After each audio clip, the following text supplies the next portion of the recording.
Hello. I was a Sternsinger myself once. I'm still a big fan of the Sternsinger, who run projects in 120 countries taking care of the children there. And in the following film, I'd like to take you with me to one of these countries.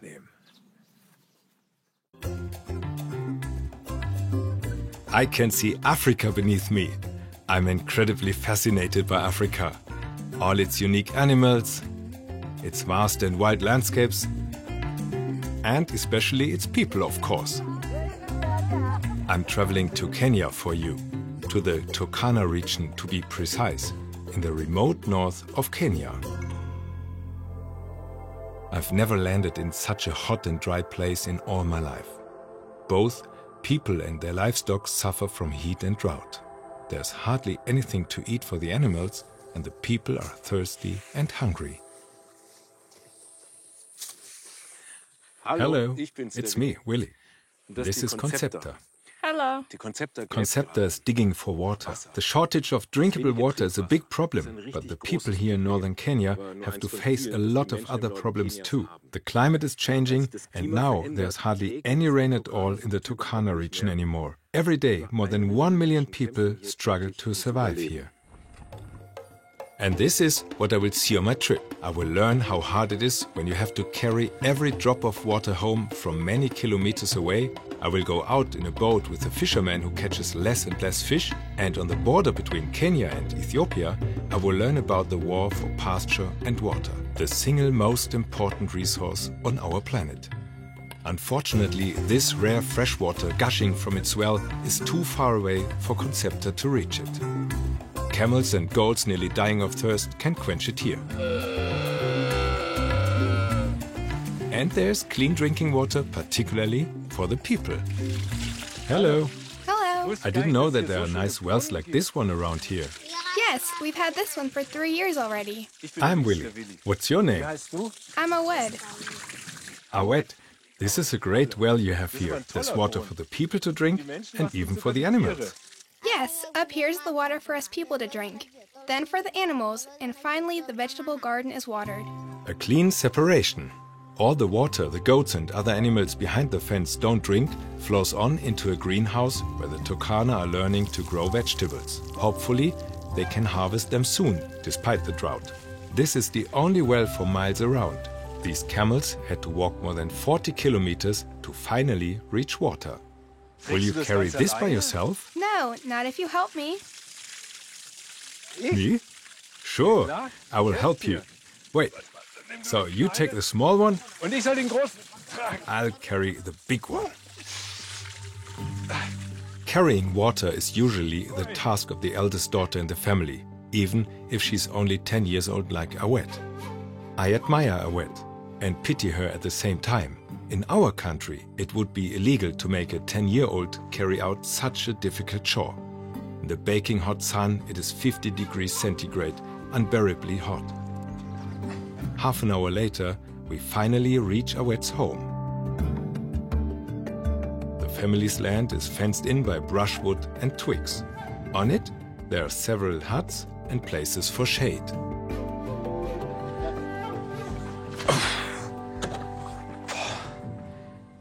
Awed, you do this 4 times a day. Mm-hmm. That was exhausting. Hello, I'm Willi. Hello. Hello. Hello. Hello.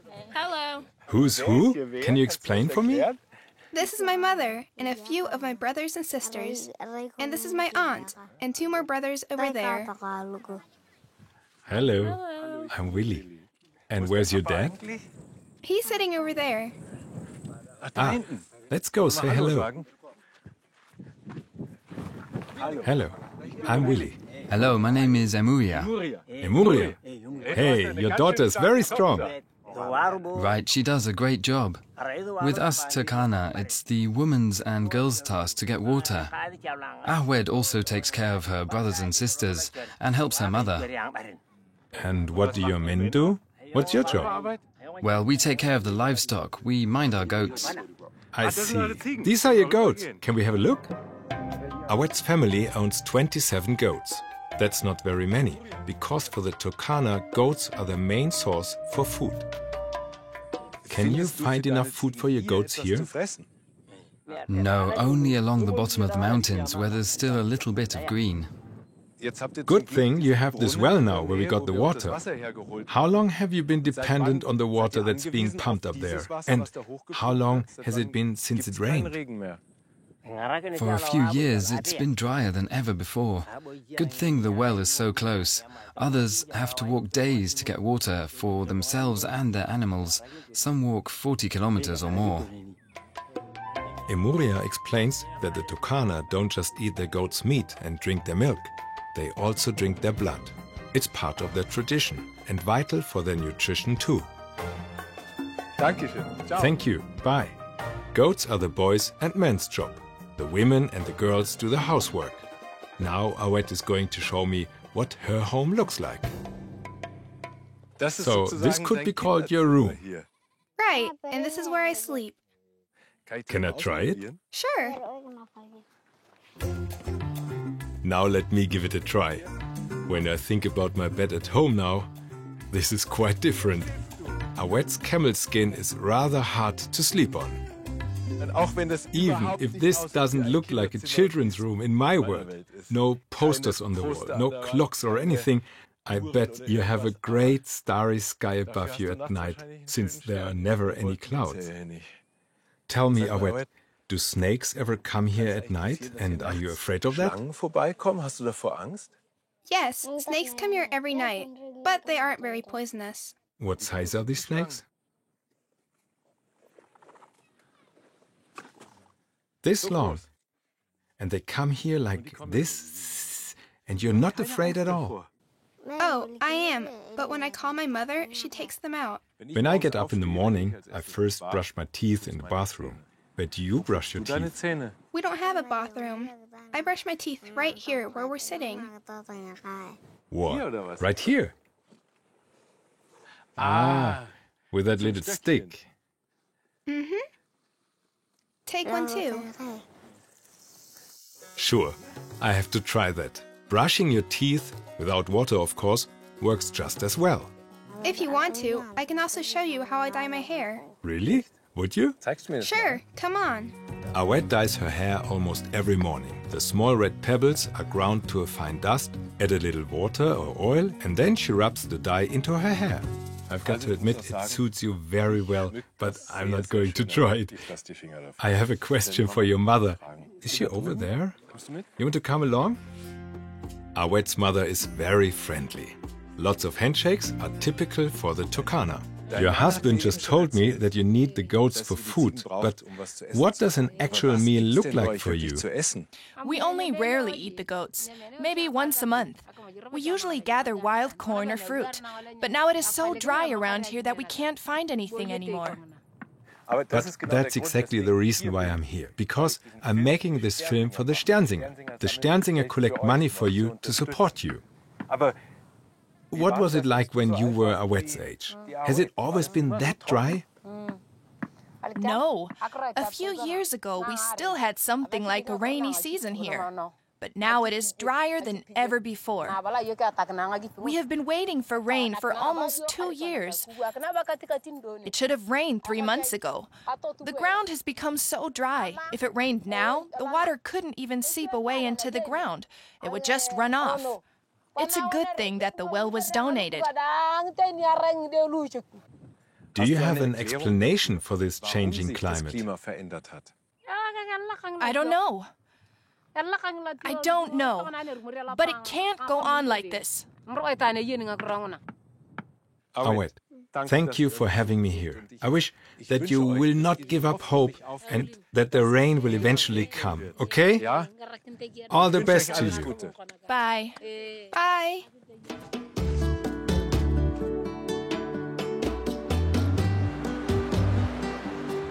A new day for me in the north of Kenya.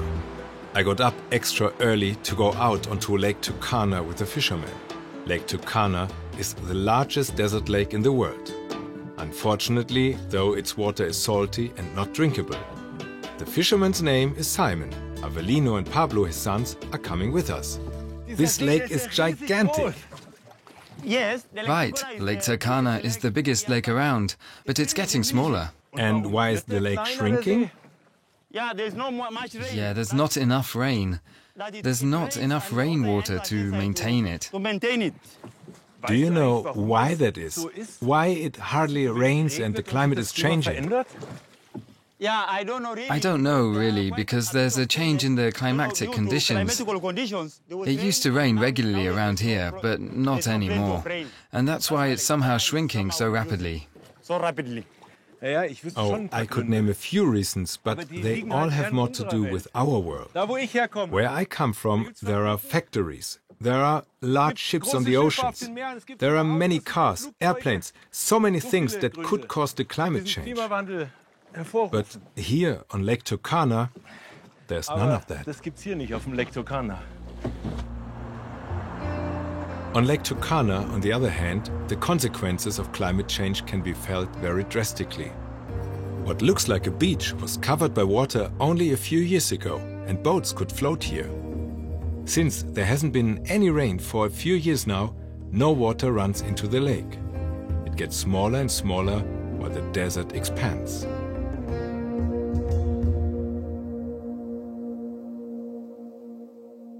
But now I'm excited to see whether we caught any fish at all. Ah, there's the first one. Yeah, I caught a fish. Excellent. Sehr gut.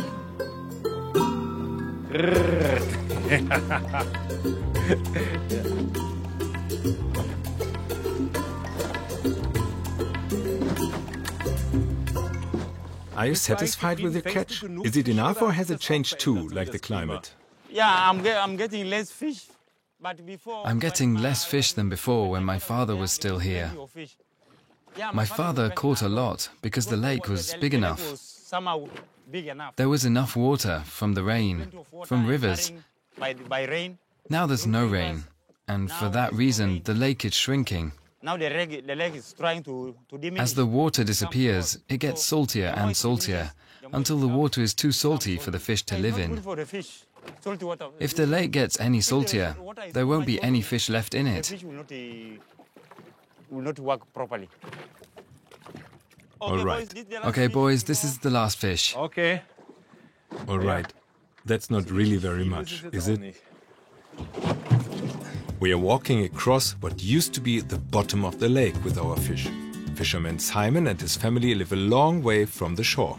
Yeah, Willi, come. Willi, come here. I want to show you something. This is the place where we used to live when I was young, the same age as my children. This is where you used to live? Yes. Of course, your dad was a fisherman too. But why did you live so far away from the lake? The lake was right here, very close then. I used to go swimming near here. Now the lake is almost 700 meters away. And where do you live now? A little further away from here. Over there? Why even farther away? Because we need the water that's over there for drinking. The water from the lake is too salty. And is there a well where you can get fresh water over there? Yes, will we go? That's right. Let's go or the fish will turn bad. Spoiled? Now they will take the scales of the fish.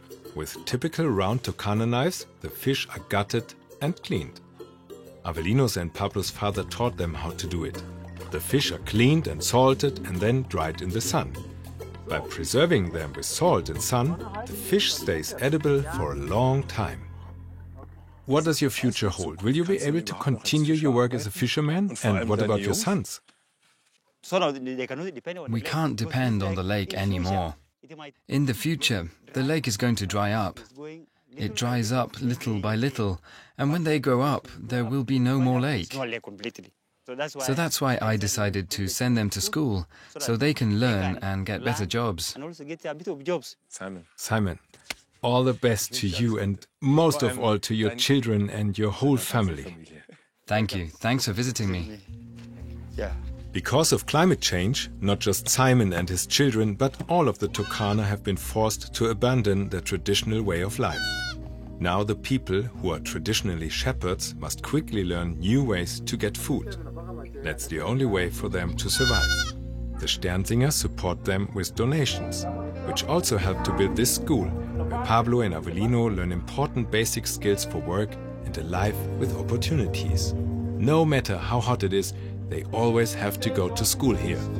The children must learn to deal with the consequences of climate change. Climate change is a global problem that affects us all. The climate mainly changes because of the effects of CO2. This is the abbreviation for the invisible gas carbon dioxide. Normally, it is a natural gas that exists in the atmosphere, the layer of air around our globe. But in the last few years, too much CO2 ended up in the atmosphere. That's the problem. There are more and more cars on our streets. Millions of people travel by plane or cruise ship, blasting huge amounts of CO2 into the atmosphere. We are building more and more factories and power plants that burn coal and blow it out into the atmosphere. Actually, the rainforests could help to absorb gigantic amounts of CO2 and hold it there. But we destroy the rainforest and cut down too many native trees to plant palm trees, for example, to make palm oil. Too much CO2 keeps the rays of the sun locked inside the atmosphere. This makes the surface of our planet get warmer and warmer. The ice caps at the North and the South Pole melt, the sea level rises, islands and coastal areas are flooded. In some parts of the world, there's more rain than ever before and the people are threatened by floods. While here, in the north of Kenya, the exact opposite is happening. Drought and dry weather threaten the people.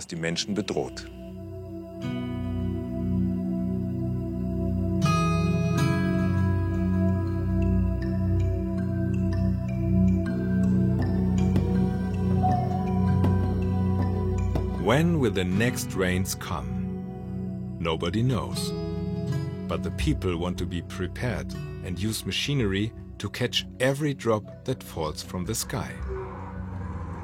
Andrew, you're the priest here in the north, but you also manage a construction site. What's going on here? This is a dry riverbed.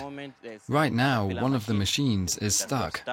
We plan to build a dam, a really big one. So it's supposed to be something very big. So you're digging a really deep pool here. Yeah, it will be a very big pool. Yes, it's going to be a large pool, about 100 meters long and 35 meters wide, and 20 meters deep. And when we have rain, the water will be collected here. Then the animals can come and drink from it. Even people living around here can come and boil it and use it for their human consumption. I cannot even imagine that. At home I turn on the tap, put a glass under it and drink. You see, everything here depends on water as well. Water for the children, water for health, for the animals, for the plants. Everything needs water. Hopefully the bulldozer will be out again soon. We are leaving. Father Andrew takes me to the Dazanech. The Dazanech people are the Turkana's neighbors. They live in Ethiopia, a country bordering to the north of Kenya. Except for a few dams that collect some water, the region on the border of Ethiopia is incredibly dry. Since there's so little water and pasture for the animals, the Turkana and the Dazanech used to fight over it until recently, with weapons. At first, it was only an argument, but it grew into a war in which many people on both sides were killed. More than 60 Turkana men who were shot are buried on this cemetery. Now there is peace again, but it was only made very recently. The people don't trust this freshly made peace yet, they trust their weapons more. Hey Andrew, this is exciting now, because now we are with the Dazanech, who used to be the enemies of the Turkana. How did you manage to start peace talks with them? Right, we made friends with the Dazanech and offered medical support to them, which they didn't have in this area. Now my colleagues from our mission come here to treat them. A clinic under a tree. There are no doctors around for miles, so the nurses are very welcome with the Dazanech. The lack of water also means less cleanliness and hygiene. People get ill very easily and often suffer from coughs, worms or mycosis. The clinic is like a present, and in return you get to talk to each other again. This mobile clinic Right, the people come together peacefully. They receive free treatment here and free medication. It's a free medication. Let's go to the chief. He made peace possible in this area. Now I'm really excited. An entire village made of huts. They say that 5,000 people live here, and we are going to visit the leader of them all. His name is Lokomai, and he's a bit like the local mayor. He and a few men from the Council of Elders have gathered in his hut to greet us. How are you and your people? Are you well, or do you also suffer badly from the drought? My people are starving because of the drought. Most of all, we need food for the women and children. Why has the climate changed, and why is there hardly any rain anymore? We believe it's because of the war with the Turkana. That was bad for everybody, and then even the rain failed us. Yes, before the Dazanech were fighting, and now they don't fight. Now we hope that the peace will make the rain come back. Do you believe that one day it might be possible, for example, for Dazanech women to marry Turkana men and live together? Yes, it would be very good if they could marry. It would reinforce the peace and secure it for the future.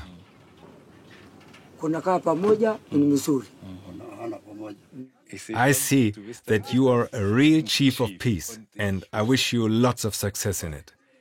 Lokomai, thank you very much. Thank you for having me here. Asante sana. Oh, Andrew, thank you for taking me with you to Ethiopia. Thank you. I do have one more question, though. How do you make sure that this new peace will last for a long time? We want to continue to provide medical help. And we also bring children from here to our area to go to school and learn together with Turkana children. We will teach them about peace and how to deal with climate change. Father Andrew brings Turkana children from Kenya and Dazanech children from Ethiopia in one school together. The school choir sings about unity and peace. Their parents may have been enemies, but these kids can be friends. Friends for life, I hope. Because only if we work together, connected across all borders, we can deal with the problems of climate change.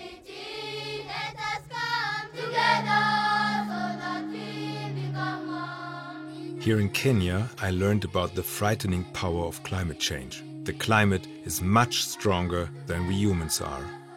What will happen with all this? What will become of our wet? Will the well continue to provide water even without rain? Will Lake Turkana soon become so salty that no fish can live in it? If the rain doesn't come, could that destroy the peace and lead to new fighting for water and pasture? Will the people have to flee the Turkana region? It is us, the people in the rich countries in America, Asia and Europe who have caused climate change. We really must change our behavior and take better care of this world, because God has entrusted us with His creation, and we should not abuse His trust.